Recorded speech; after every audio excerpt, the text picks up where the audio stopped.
7:17 en el territorio continental ecuatoriano, buscando la verdad en la revista de Opinión Democracia. Queremos dar la bienvenida al doctor Gustavo Isch. Él es máster en Ciencias Políticas por la Flaxo, consultor político con 30 años de experiencia, docente en la Universidad Andina Simón Bolívar. Y lo hemos invitado a un diálogo a propósito de una lectura que hemos hecho de un estudio de opinión pública del país con un sustento. Este estudio se realizó del 11 al 17 de noviembre último, este mes, y queremos conocer, antes de pasar a los datos que reflejan este estudio, una fotografía momentánea de lo que sucede en el país en los diferentes campos.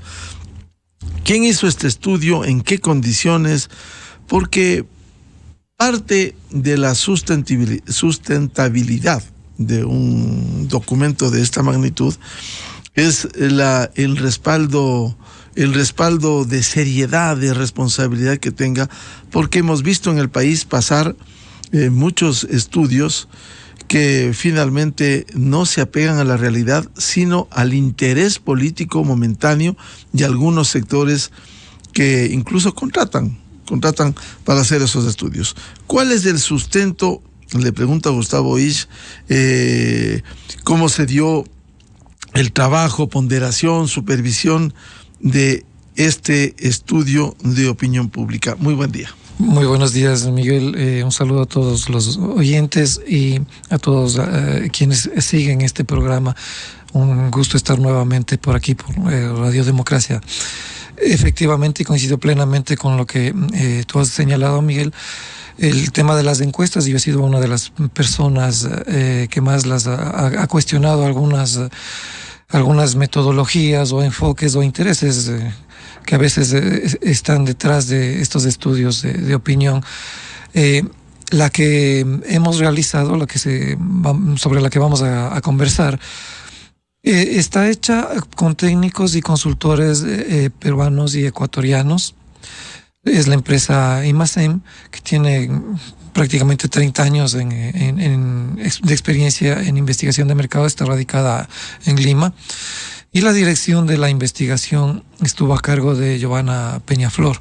Es una consultora, una investigadora política muy conocida, no solamente en Perú, sino a nivel de todo el continente y diríamos que de Iberoamérica, porque ha presentado una serie de estudios durante algún tiempo, también en países fuera de aquí, de nuestro continente, y como consultora política también. Yo participé en la etapa de formulación de preguntas y en la validación de las preguntas, y se realizó una investigación con entrevistas a 2,000 personas, utilizando un diseño probabilístico con selección aleatoria en los puntos de muestra, es decir, en calles, edificios y viviendas.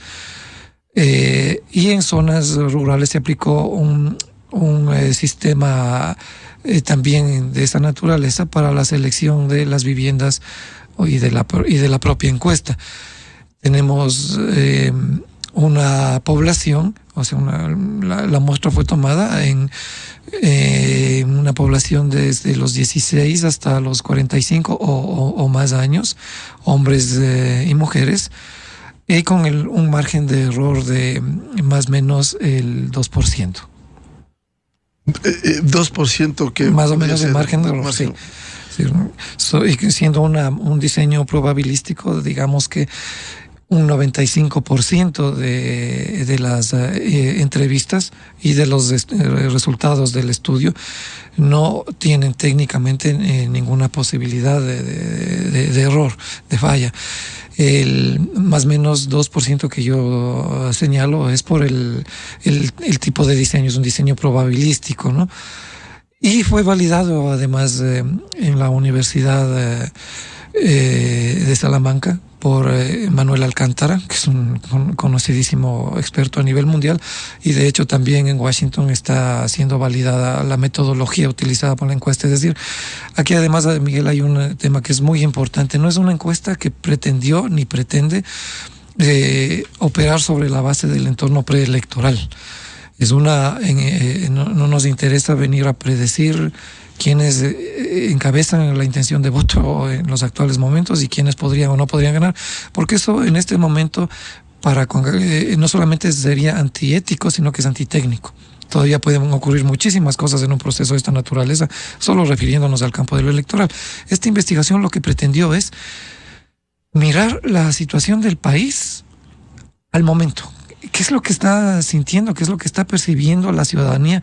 ¿Cuáles son sus principales expectativas o temores o inquietudes sobre la coyuntura que se vive? Porque tenemos una circunstancia, un contexto político, económico y social que ha variado.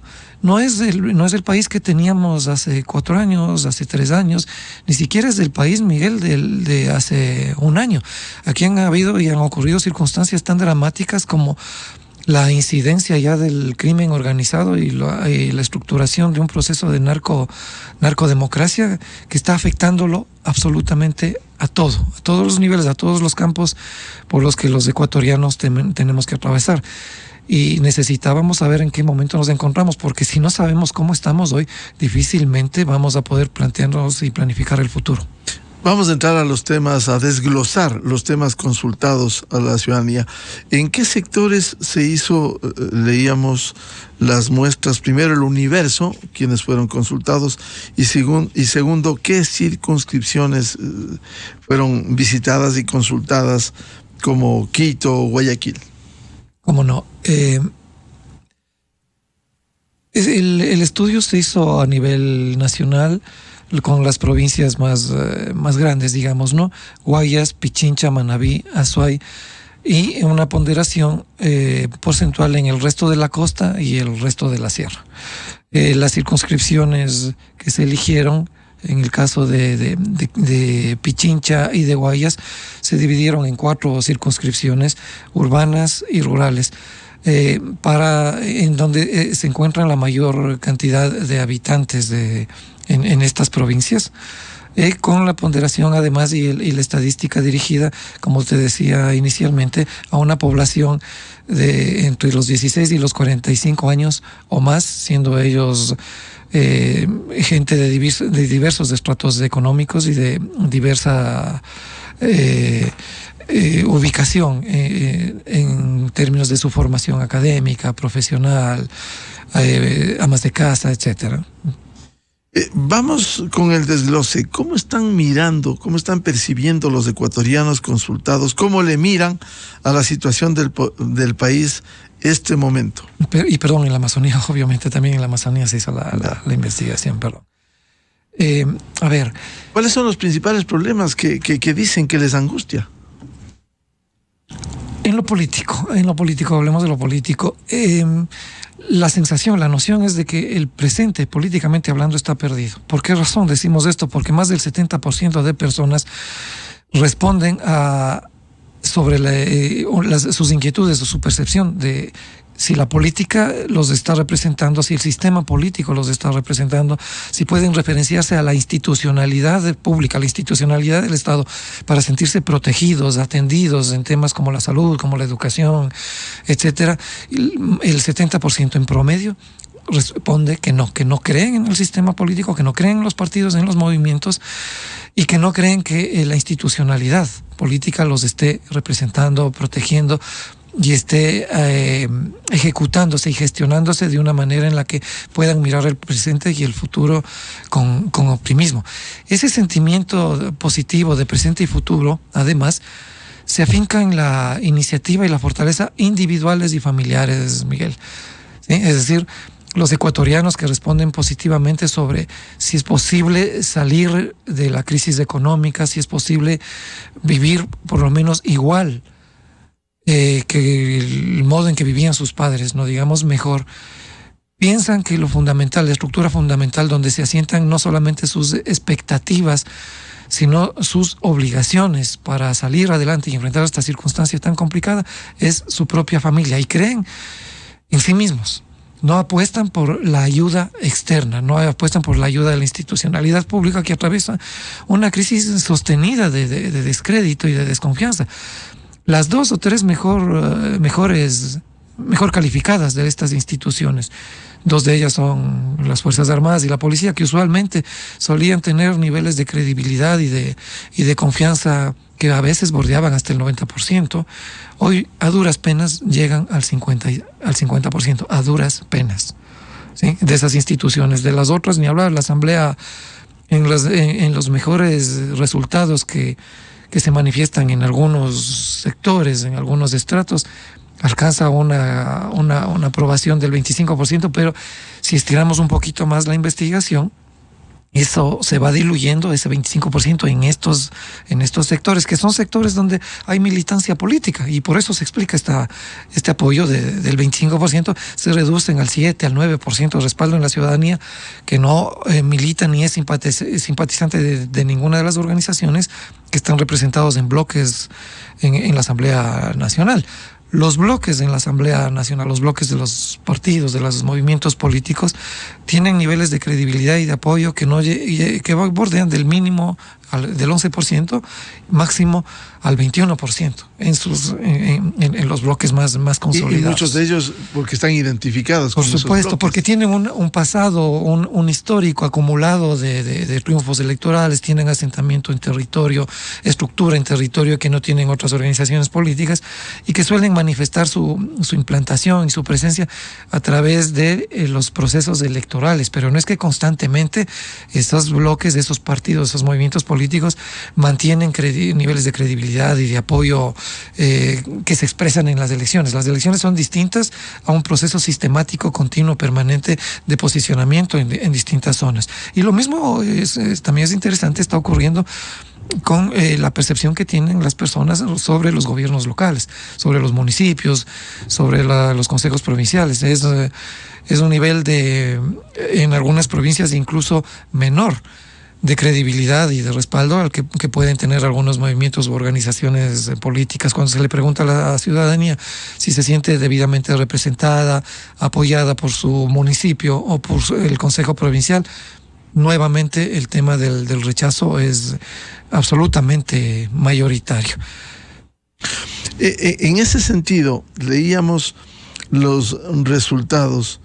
Si casi un 70% no cree en este sistema, en la solución, ¿qué es lo que aspiran los que expresan esta decepción?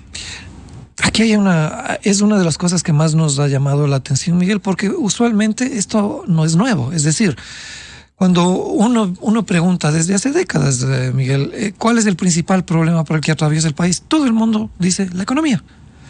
¿Cuál es el principal causante? El gobierno.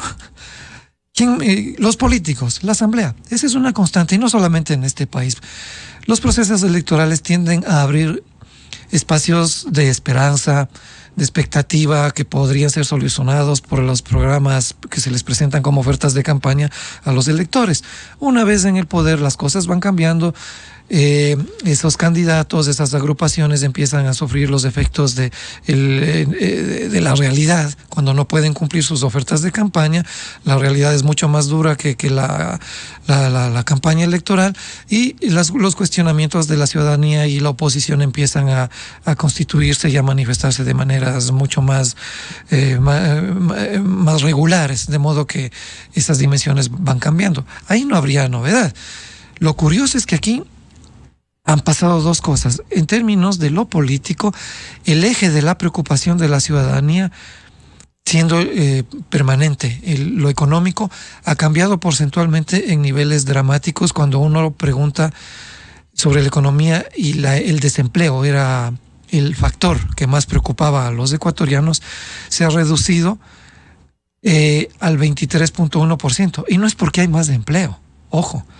Es porque la preocupación de los ciudadanos ha migrado hacia la delincuencia, el narcotráfico y la inseguridad en niveles que bordean el 44-45%. Si me explico, es decir, si antes a uno le preguntan ¿cuál es el principal problema del país? Automáticamente la economía y el desempleo. Ahora la respuesta es la delincuencia, la inseguridad y el narcotráfico. Sumados llegan prácticamente al 45%, y el desempleo, que sigue siendo en términos puros la mayor preocupación de un ciudadano que no encuentra trabajo o que tiene un trabajo solamente eventual bajó al 23%. ¿Y esto por qué? Por los eventos de violencia que y de inseguridad y de delincuencia que se han venido suscitando en las cárceles, por ejemplo, que le han puesto al país en una situación realmente de riesgo y altamente sensible para el conjunto de la ciudadanía. El incremento de la inseguridad en la calle, de los atracos, de los asaltos, de los asesinatos violentos, ¿sí? Y el discurso oficial, que con razón, porque no es que el gobierno está mintiendo, con razón, le ha identificado al narcotráfico como un problema de absoluta seriedad y preocupación que debe ser atendido, no por este régimen, porque este régimen no va a alcanzar a hacer prácticamente nada en relación a esto. Es un problema estructural que viene cocinándose desde hace tiempo atrás, desde hace más de una década en este país, y que va a requerir el concurso de todos, de este gobierno, del gobierno que venga, de la sociedad civil, de la policía, obviamente, a nivel internacional, de la academia, de los medios de comunicación. Porque aquí saltó otro dato, Miguel, que es realmente muy preocupante. Ya el miedo está enraizándose en la ciudadanía. Es decir, cuando uno pregunta o inquiere de una manera más particular, más precisa, sobre temas que tienen relación directa o indirecta con el control del narcotráfico, con el control de la violencia, la gente empieza a no querer responder. Un ejemplo, Guayaquil. Cuando uno piensa en Guayaquil, piensa en la ciudad más asolada por la violencia desde hace algún tiempo, no desde este gobierno, desde hace algún tiempo, por los crímenes y la delincuencia violenta. Cuando uno preguntaba en Guayaquil, y pregunta todavía en Guayaquil a los ciudadanos si creen más que la violencia criminal y la delincuencia debe ser tratada con mano dura, la respuesta mayoritaria es sí, obvio. Más del 50%, 65%, sí. Mano dura del gobierno y de los organismos de la policía, a los que hay que fortalecerles, y la asamblea con leyes más duras. Cuando se le pregunta ya directamente qué debería hacerse con los narcotraficantes, qué debería hacerse con los temas de extradición, cuáles deberían ser esas leyes, la gente empieza a ya no querer responder. Y el porcentaje de respuestas... No responden por miedo. Por miedo, se reduce... No porque no quisieran que se tomen... Así es, se reduce prácticamente al 10%. Y eso es lo peor que le puede ocurrir a una sociedad. Cuando la sociedad cede por el miedo ante el narcotráfico, ante el crimen, quiere decir que ellos están ganando la batalla. Y el otro tema muy importante, porque esto tiene que ver con el manejo de la economía, Miguel, es que los acuerdos de comercio que se están tramitando, que se están proyectando y negociando actualmente, no tienen el respaldo de la mayoría de ecuatorianos. Tal vez por desconocimiento. Tiene que ver por desconocimiento. Es prácticamente el 80% de la gente que dice desconocer cuáles van a ser las condiciones, por ejemplo, del acuerdo comercial si es que llega a establecerse con la China. Pero la China tiene un histórico negativo de credibilidad y de apoyo por todo lo que ocurrió en el régimen anterior, ¿no? Ahí se declararon secretos los acuerdos con ese país y todo lo que ha sido denunciado y todos los sobreprecios en materia de negociación petrolera y el modo en que el país se endeudó con China a intereses altísimos, con una deuda en la que empeñamos más del 40% de los recursos provenientes del petróleo, al punto que cuando el presidente actual, el presidente de la República, Guillermo Lasso, ganó las elecciones, en una de sus primeras declaraciones públicas a los medios de comunicación, dijo que él iba a renegociar porque eran términos absolutamente inadecuados, inconvenientes para el país, para la nación, los términos de los acuerdos y las deudas que fueron manejadas anteriormente con el país asiático, con el gigante asiático. Entonces, claro, el 80% de la gente dice, no conocemos qué es lo que está negociando el régimen, el gobierno actual con la China, pero ¿usted está de acuerdo que se negocie con China? Va una pregunta y dicen, no. ¿Y por qué razón? Porque los chinos se van a llevar todo. Estoy hablando en los términos en los que la gente empezaba a expresarse en las entrevistas, en la investigación. es casi el 65% de la gente que tiene mucho temor o rechazo abierto a que se negocie con China.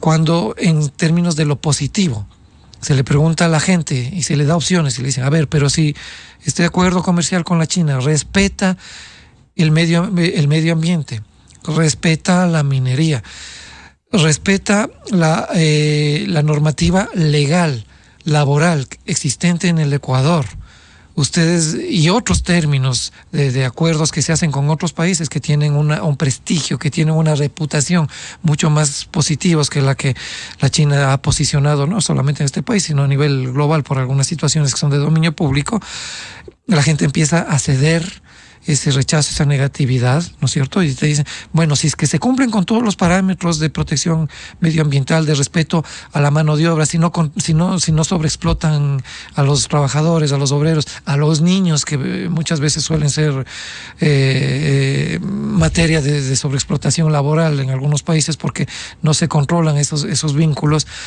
se podría ver de mejor manera un acuerdo, pero siempre y cuando el gobierno transparente de manera absoluta los términos de esa negociación y en ella participen la empresa privada, los medios de comunicación, los sindicatos, las cámaras y evidentemente la ciudadanía en general.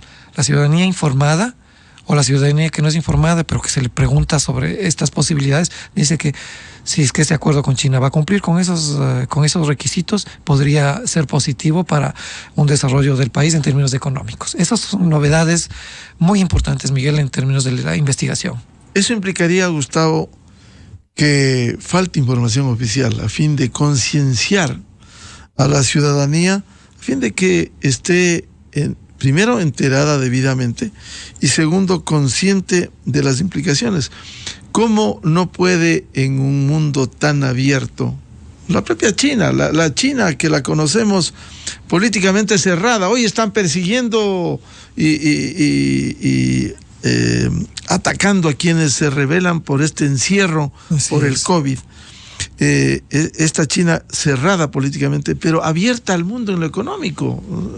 Es decir, eso implica que en el caso ecuatoriano se conozca absolutamente lo que implicarían, en el caso que cita Gustavo Isch, los tratados comerciales que finalmente benefician. Uno compara solo con los acuerdos que se ha hecho con la Unión Europea, que lo hicieron a su tiempo, Perú y Colombia.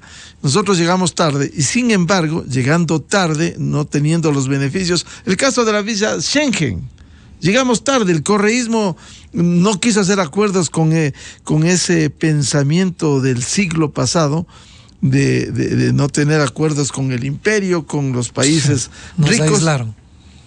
Pero eso en la práctica, si se explica bien, a fin de concienciar sobre la importancia y que finalmente redunde en beneficio del emprendimiento, de las pequeñas y medianas empresas, no solo las grandes empresas, y esto pueda permitir el desarrollo y sostenimiento económico. Lo que tú acabas de decir, Miguel, es fundamental. Son dos condiciones. La información para que entendamos todos y todos estemos de acuerdo sobre los términos en los que se van a desarrollar estos acuerdos y particularmente el que tendría que ver con la China. Adicionalmente, sumados a que esto exige una política, una estrategia de comunicación, de información y de participación abierta, no una campaña de publicidad donde cuando ya las cosas estén dadas nos vengan a convencer de que todo se hizo bien a través de una campaña publicitaria o cosas o de un despliegue informativo que no nos comentó, no nos informó, no nos preparó a los ecuatorianos, no pidió nuestra opinión sobre los beneficios de lo que en segundo lugar tú bien señalabas, Miguel, es que esto no puede beneficiar solamente a un grupo de ecuatorianos, a un grupo de empresarios.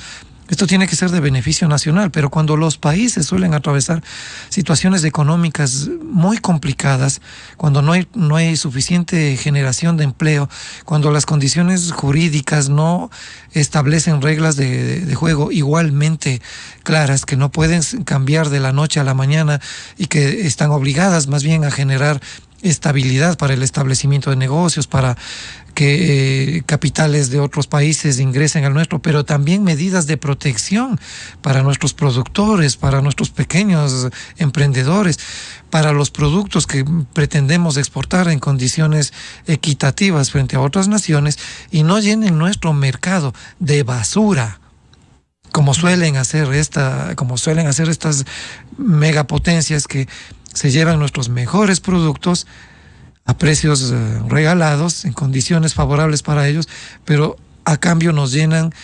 de productos que son de una bajísima calidad, o establecen aquí maquilas o formas de producción que sobreexplotan la mano laboral.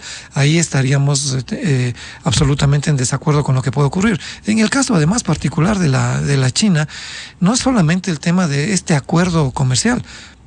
La China tiene problemas con nuestro país y con algunos países que comparten nuestra misma preocupación en lo que tiene que ver, por ejemplo, con la explotación de nuestros recursos marítimos o de los recursos marítimos. La presencia constante de esa gigantesca flota pesquera de la República Popular China en aguas territoriales en un inicio y luego al borde, al límite de las aguas territoriales de distintos países, entre ellos el Ecuador, es un motivo de preocupación permanente, porque la sobreexplotación de recursos marítimos por parte de la República Popular China ha sido cuestionada muy fuertemente a nivel internacional, y ese es un tema que debería preocuparnos. O sea, así como nos preocupamos de que el petróleo o de que la minería pueda perjudicar a través de un sistema de explotación inconveniente para el país, esté siendo parte de las negociaciones con la China para beneficio del Ecuador, podría integrar en esa agenda de discusión y de diálogo certezas, acuerdos que tengan que ser respetados de manera total y absoluta para evitar la sobreexplotación de nuestros recursos que se encuentran en aguas territoriales o en los límites de las aguas territoriales de nuestro país. Hay otros de entre los tantos temas puestos en escena, consultados a la gente en esta encuesta, Gustavo, que sería bueno explicar hoy que estamos en un proceso electoral en marcha, y no para medir a los candidatos, sí la forma como se aprueba o desaprueba la actuación en los gobiernos autónomos descentralizados, alcaldías, prefecturas, y vemos que en algunos casos, para citar tanto alcaldías cuanto prefectura, hay una baja aprobación en la labor que realizan o alcaldes o prefectos. Sin embargo, muchos de ellos van a la reelección o cruzan de una función a otra función. ¿Cómo entender eso? ¿Qué responde la gente? A ver, la gente cuestiona con absoluta claridad, y desde hace algún tiempo, ya ni siquiera solamente en esta investigación, sino en muchas otras, la calidad del sistema de representación política aquí en el país.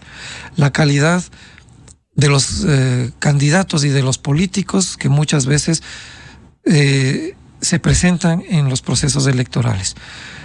El hecho es que la gente no puede evitar que hayan elecciones.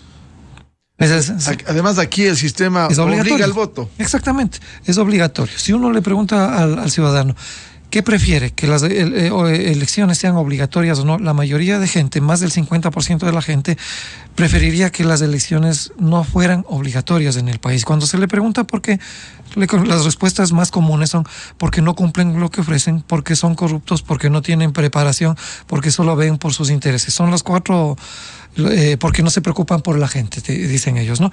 Son las cinco respuestas más comunes por parte de los entrevistados en este sentido.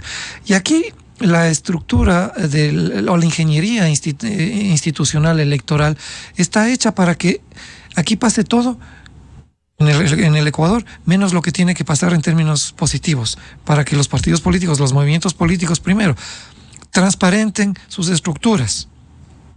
Esa es una de las preguntas, por ejemplo, de la consulta popular, que es muy bien vista por la ciudadanía. Los partidos políticos tienen y los movimientos tienen que cumplir cierto nivel de afiliación para que puedan participar en procesos electorales o para que puedan ejercer cierto tipo de actividades que van a tener que pasar por la aprobación de la ciudadanía en un contexto plebiscitario o electoral. Luego, un proceso de formación, Miguel.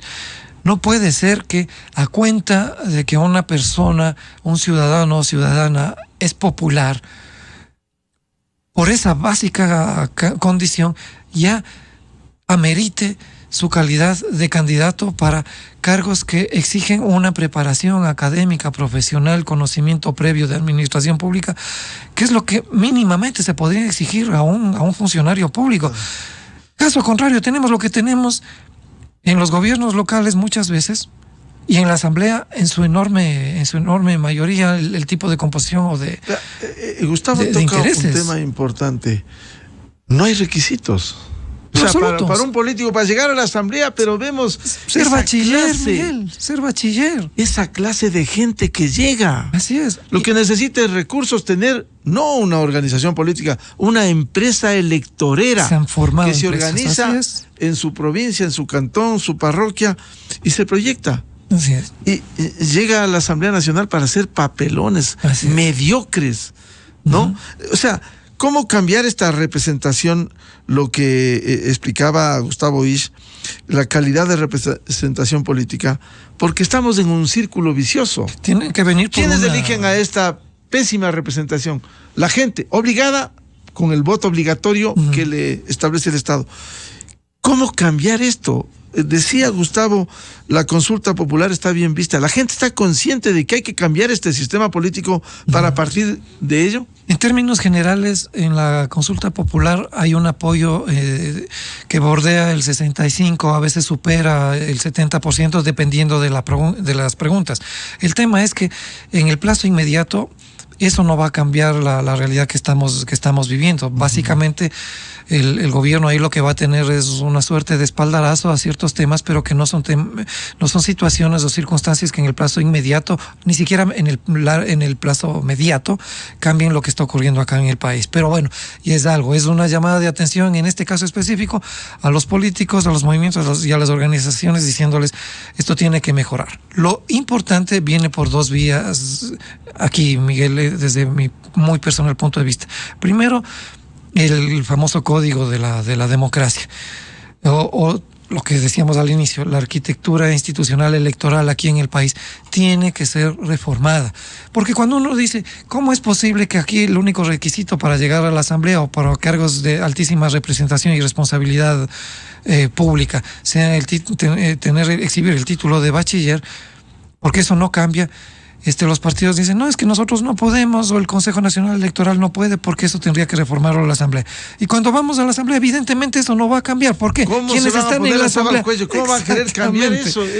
Por eso la consulta popular, el mecanismo. Así es. Estos políticos, salvo honrosísimas excepciones, que sí existen, no van a querer cambiar esto. Por supuesto. ¿Quién hace la reforma legal? ¿Quién hace las leyes? La Asamblea. No van a querer hacer eso. Como no van a querer. Están viviendo felices con este esquema perverso que afecta y que no soluciona los problemas. Claro, como no van a querer y no han querido cambiar cosas mucho más complejas y mucho más urgentes, porque la normativa y la ley y las leyes internas que rigen la función legislativa se toma pues sus tiempos para debatir, para discutir, mientras se establecen mayorías a conveniencia, se caen esas mayorías a conveniencia, se reparten cargos para obtener esas mayorías. No sé si la ciudadanía se recuerda, yo estuve en la asamblea algunos meses y lo que pasa ahí adentro hace que sea imposible que, de manera técnicamente hablando, políticamente hablando, las cosas se resuelvan de una manera adecuada para los intereses de la nación, porque lo que pasa ahí es que hay una constante pugna de intereses particulares de movimientos políticos y de asambleístas. Pero intereses de grupos, de ellos, personales, familiares. Así es, por eso digo. Entonces de abogados que dicen, ¿qué tajada va a sacar de este gobierno? Sí. Y yo voto por el gobierno. Así es, y se dan a través de negociaciones a lo interno de la asamblea, que a veces no salen, no son lo que más interesan a los medios de comunicación. Por ejemplo, sería bueno que en algún punto los temas de estabilidad o inestabilidad laboral al interior de la Asamblea sean examinados públicamente, porque hay muchos cargos de gente muy competente, muy capaz, que ha estado en la Asamblea durante mucho tiempo y que son negociados al amparo de las coyunturas electorales. Ahí también, para ser asesor se necesita ser solamente bachiller, y son unos de los honorarios más altos que hay en términos de la administración. Los panas para los negocios. Que porque lastimosamente esa es la realidad. Un asesor tiene que ser una persona tremendamente competente y muy capacitada en algunas áreas. No puede ser que cuál es su experiencia o que acredite el título de bachiller, venga y gane tal cantidad de recursos en la Asamblea. ¿Para qué? Esa es la pregunta. En fin, volvamos a lo que era lo nuestro. Antes de volver a eso, sí. Es que el contraste que sí preocupa, para hoy todo es concurso público, y está bien. Concurso público para un cargo en donde le exigen en muchos casos hasta ser PhD. Cuarto nivel, pero para ser políticos, los que deciden las cosas en la Asamblea, el futuro nada. del país. En seguridad, Miguel, en seguridad, si seguimos bachiller, en eso. seguridad, empleo, economía. ¿Qué es lo que se habló y se resolvió en función de amnistías? ¿Qué es lo que cuánto tiempo ha tomado aprobar una ley de seguridad? ¿Quiénes fueron los que se opusieron a que la policía, las fuerzas del orden estén mejor capacitadas, con mejores condiciones para operar frente a circunstancias excepcionales en relación al tema del uso progresivo de la fuerza? ¿Dónde están estas personas? ¿Cuáles fueron los argumentos para que esto se haya... llorar, pues. Para que esto se... Ni siquiera, para eso los asesores, ni siquiera conocen de los temas. O sea, escuchar un debate de eso da vergüenza, llorar. Hay dos Ecuador, en definitiva: el Ecuador político, el que refleja esa asamblea, y el Ecuador real de estas angustias. Exacto. Entonces vamos a las elecciones, ¿y qué le queda a la gente? Votar pues por lo que hay. Claro. O sea, es como cuando la gente va a hacer las compras en el mercado. Y si lo que le ofrecen está podrido, está viejo, está pasado, está a punto de caducar, y lo que es bueno no está al alcance del ciudadano, el ciudadano va a adquirir o a comprar lo que le están ofreciendo. Si ese ciudadano... Bueno, pero sí es importante ejercer un voto informado y responsable. Esto es lo segundo. Cuando yo decía, Miguel... voto informado y responsable. Voten por los que quieran, pero debidamente con conocimiento de causa. De acuerdo. Cuando yo decía, Miguel, esto tiene, desde mi modesto punto de vista, dos canales, dos vías para empezar a solucionarse, porque no es que se va a solucionar de la noche a la mañana. El uno es cambiar radicalmente esa normativa que permite que esa situación se mantenga, y que no solamente se mantenga, sino que la auspicia con ese nivel, esa cantidad de candidatos, esa cantidad de movimientos que son aprobados para participar en elecciones. ¿Por qué razón? Lo que tú decías. Las elecciones se han convertido aquí en procesos que fomentan el aparecimiento de empresas electorales que se conjuntan a través de ciudadanos de distinta tendencia ideológica, de distinta experiencia política, de distintos intereses personales y particulares o empresariales, para formar o para auspiciar o para fortalecer cierto tipo de candidaturas y cierto tipo de movimientos que luego, cumplido su objetivo, tienden a desaparecer. Ese es uno de los factores, ¿no? Eso de preguntarle a la gente, ¿quiere que las elecciones sean obligatorias o no? ¿Qué tipo de gestión deben realizar los movimientos y los partidos políticos para que sus candidatos estén debidamente acreditados? No puede ser que sigamos a estas alturas con los gerentes propietarios o caciques, dueños de las organizaciones y de los partidos políticos, que siempre son candidatos y que si no oponen a sus claro, y si no heredan los cargos a sus hijos. Como pasó lo decimos abiertamente, es evidente, solo por poner un ejemplo, no es el único, en el Partido Social Cristiano. Ahí tenemos a uno de los más conspicuos legisladores, aliado con una de las organizaciones que más problemas le ha generado al actual régimen para gobernar, digamos, a la Revolución Ciudadana, esa organización, participando con ellos en esta nueva mayoría, que hereda el cargo de su padre prácticamente, ¿no? Ya, los partidos políticos, las candidaturas a lo interno, los regímenes de evaluación, de elección, de capacitación a los militantes, a los adherentes. ¿Y ¿Dónde qué están? ¿Qué hacen con ese dinero que los ecuatorianos estamos dándole?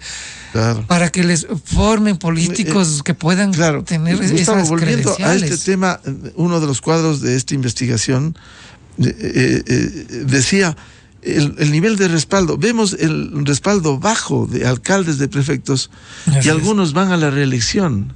Es que, y el pueblo, pese a que está descontento con esa gestión, va a votar por los mismos. Es muy probable que así sea.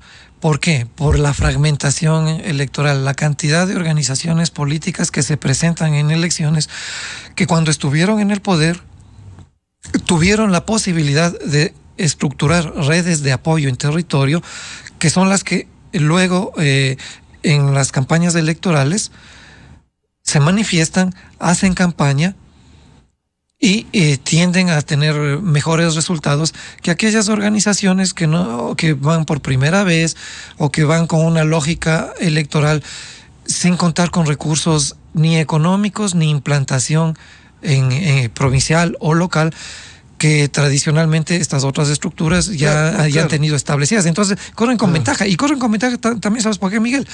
Porque hay organizaciones que presentan candidaturas a la elección de alcaldes o concejales o prefectos que ya previamente ganaron elecciones y que a veces tienen respaldo desde la asamblea con sus legisladores, tienen recursos, porque si no los votan, pues.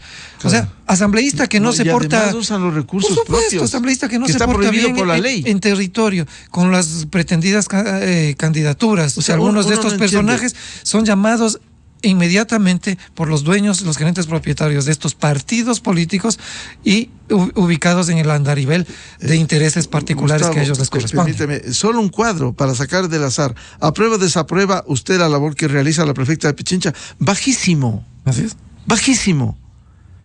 Y ahí ocurren a reelegir. O sea, uno no entiende esto. Pero no entiende. ¿Y qué están haciendo? Hagamos una revisión muy rápida, les pido yo a los medios de comunicación. Es bueno hacer pedagogía, y la memoria es a veces uno de los temas que más esquivos es en el elector. ¿Qué es lo que han venido haciendo desde que estuvieron en su gestión algunos alcaldes, algunas prefecturas? ¿Qué dejaron de hacer? Y luego, ¿qué se han puesto a hacer cuando se acercan las elecciones? ¿Qué se han puesto a hacer cuando se acercan las elecciones? Campaña, shows, trayendo artistas de dudosa calidad en esa área, que congregan a miles de potenciales electores con gran despliegue de farra, pompa y propaganda, cuando hubieran podido utilizar esos recursos en obras. Hay sectores en cualquier localidad. Vías, desarrollo económico, desarrollo rural. Es malo hablar en primera persona, decir donde yo vivo. No. A los ciudadanos, pónganse a pensar qué ha hecho su prefecto o su alcalde donde vive en materia de alcantarillado, en materia de vialidad. A veces se meten más bien a hacer cosas que no les corresponde, claro, porque ahí hay negocio en temas de tránsito, por ejemplo, cuando no les corresponde, ¿no? Cuando no les corresponde. Han pasado 3 años de casi no hacer nada. Se acercan las elecciones, vienen las grandes farras, viene la pavimentación, el asfaltado urgente, al apuro, mal hecho, cuando pudieron haberlo realizado adecuadamente. Y encima se atreven a pedirle plata al ciudadano, diciéndole que el gobierno local no tiene, que el gas lamentablemente no tiene plata, y que por eso le piden una colaboración al ciudadano para terminar de asfaltarle una vía de 100 o de 200 metros. ¿Dónde está esa plata que además no deberíamos entregarles, porque ya a través de impuestos han tenido más de la tienen cuenta, y puntualmente? Exacto. Y si no le caen con... Se va en lo que los ecuatorianos ya sabemos. Y de esos ejemplos hay muchísimos. Aquí en la costa, podemos Pero citar, ¿qué es lo que hacen obras de última hora? Otra cosa que es más grave, candidatos prontuariados, candidatos que lanzan su nombre a las elecciones para evitar ser procesados. Porque ese sistema electoral que tenemos nosotros les faculta a que si están en elecciones... Estos a propósito, lo hicieron a propósito. Cambiaron. Antes decía el COIP quienes son llamados a plenaria, juicio plenario. Ahora, sentencia ejecutoria, hay que esperar 20 años. Así es. Y si es candidato, ya no lo pueden claro, ya no lo pueden investigar, ya no lo procesan. En Cotopaxi hay un candidato procesado, denunciado. Código Video, una investigación seria, da cuenta cómo consiguió una casa de 200 y pico mil de dólares. Ahora de la prefectura quiere pasar a la alcaldía y no pasa nada. Esmeraldas, Manabí, denuncias que no las estoy haciendo yo, las hizo un asambleísta con documentos de funcionarios, no solo de candidatos, funcionarios ejerciendo sus cargos, acusados. Sentenciados por narcotráfico en la provincia de Bolívar. Exacto. No es una vergüenza. Volvamos a los temas que se puedan analizar. Finalmente, ¿cuáles diría que son los tres principales problemas que tiene el Ecuador? Ya dijo Gustavo Isch: delincuencia, desempleo, corrupción, narcotráfico. ¿Esto es lo que más preocupa a los ecuatorianos? Ahorita sí, en estos momentos sí. Y es lo que decíamos hace algunos minutos, cambió el eje de la preocupación de la ciudadanía en términos generales. No es que la ciudadanía ya está satisfecha con la provisión y la calidad de los servicios de salud pública, no, eso sigue como estado. No es que está totalmente satisfecha con el acceso a la educación, que eso ha mejorado, no, el problema ahí se mantiene. No es que ya se ha resuelto el problema del desempleo, del sobreempleo, no es así. Lo que ha ocurrido en estos últimos meses es que la enorme preocupación por la violencia política y por la violencia delincuencial, criminal, por el narcotráfico, empiezan a ocupar los tres primeros lugares en la percepción, en el sentimiento pesimista y negativo y la angustia de los ciudadanos ecuatorianos. Por tanto, el ecuatoriano tiene decepción y desencanto frente al futuro. Muchísimo. Es más del 70% de gente que cree que los problemas no se van a resolver ahora, que no se van a resolver en el futuro inmediato, que no los va a resolver la política, ni los políticos, ni los gobiernos, que los va a resolver la iniciativa, el coraje, la valentía de cada familia y de cada persona dentro de cada familia. Veo en esta encuesta que tiene peso y la mayoría preocupado, angustiado, temeroso, pesimista, antes que optimista, confiado, seguro. Así es, ese porcentaje de negatividad es superior al 60% y cercano al 70%, más que al 64, 63%. Ojalá estas lecturas que son importantes de pronunciamientos de la gente se revierta y se piense en la necesidad, partiendo de un hecho, como ha señalado Gustavo Isch, que es consultor político, docente, partiendo de una reforma política estructural. Y de la participación. Y con la iniciativa de la ciudadanía. Porque con los políticos no se van a poner la soga al cuello ellos viven felices. Así es, y se cambian de una organización a otra y hay una organización que tiene sus declaraciones de principios que es de esta tendencia ideológica, que por aquí, que por allá, que los derechos humanos. Y para concursar en las elecciones buscan a un candidato, aunque sea radicalmente distinto y enconado enemigo poco tiempo atrás, y lo ponen de candidato. Para llegar al cargo. Para llegar al cargo, para que esa organización no desaparezca, para que ese político siga vigente y quién sabe para qué otras cosas. Si la ciudadanía castigar a estos malos políticos en las elecciones primero y luego no se organiza, no toma conciencia de que nadie le va a dar, como se dice en Quito, dar resolviendo, dar haciendo las cosas, sino que por sí misma debe prepararse, debe formar espacios donde se califiquen ciudadanos que puedan llegar a ser candidatos. Si no se decide a ser candidato con gente que no tenga las condiciones que tanto se critican, que tanto se cuestionan, que salga de los mismos sectores que lo están cuestionando. Si no hay una ciudadanía que vigila más allá de las redes sociales, porque en las redes sociales es muy fácil criticar, cuestionar, sancionar, infamar, a veces de manera absolutamente injusta, a ciudadanos o a personas honestas o instituciones honestas. Si más allá de las redes la ciudadanía no toma su responsabilidad, esto no va a cambiar. Para concluir, en la fecha técnica, ¿cuántas personas participaron? 2,000 personas. 2,000 personas a nivel nacional. Así es, 2,000 personas. Bien, muchas gracias por ilustrarnos. Muy importante hablar con Gustavo Isch. Él es consultor político, máster en ciencias políticas, docente en la Universidad Andina Simón Bolívar, por hacer una fotografía de la realidad angustiosa que vivimos en el Ecuador, consultada a nivel nacional. Muchas gracias a Gustavo. Muchas gracias, Miguel, por la invitación. Muchas gracias a Radio Democracia y a la audiencia que nos ha seguido. Muy amable. Buscando la verdad en la revista de Opinión Democracia, 8-6 minutos en el territorio continental ecuatoriano. Vamos a una pausa publicitaria. Volvemos para hablar precisamente sobre las perspectivas del empleo en el Ecuador con dos invitados, el economista José Hidalgo y el economista Andrés Robalino. Miguel Rivadeneira en la revista de Opinión Democracia. Inicio de espacio promocional y publicitario. Los mejores negocios locales vuelven a reunirse en el Gran Bazar Cumbayá. Visítalo del 8 al 11 de diciembre en Plaza Deportiva Cumbayá y compra el regalo perfecto para esta Navidad. Aprovecha los beneficios exclusivos con American Express de Banco Guayaquil.